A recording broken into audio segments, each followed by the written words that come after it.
Hey guys, welcome to another video from JC Engineering. Today we are about to do a science activity. It's not really a science experiment because we are not really looking at any variables. It's just something to have fun with your children, and yeah, we just wanted to get this started right now.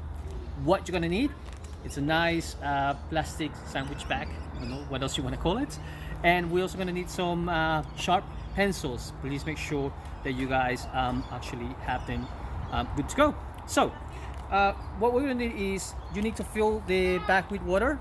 I've done this previously, so it's just going to make it a lot easier for us to do the experiment. The bag doesn't need to be full completely all the way through. You can just leave a bit of a gap if you want to. And what we're going to do is we're going to grab that pencil and punch it through.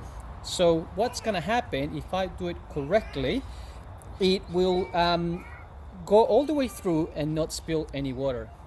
So the reason why that's gonna happen is because this particular material, the plastic, has a polymer material, which is a poly stands for a Greek word that means many, and mer is units, so many units. So it's molecules that are close together, hence why when we punch it through, those molecules will go around and not allowing the water to come out. All right, so let's give that a go. So it's just pretty much as simple as pressing this through and pushing it out. There you go. And we're gonna have another one. You know what, you can do this with a few more pens. Little tip, we're gonna get my little guy to actually do this for us right now. You need to make sure that you're not really moving around the pen too much, because I think that's where the activity usually goes wrong.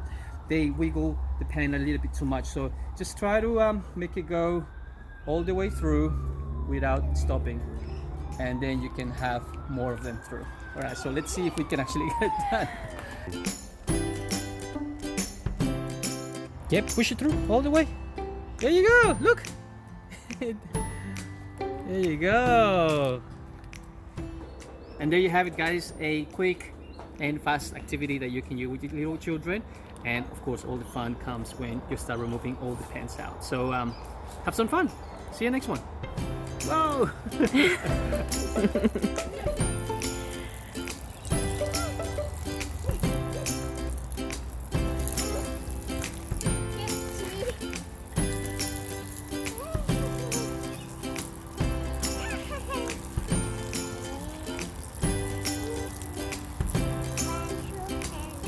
Wash your hands. Very good. Wash your hands. Good job. Okay.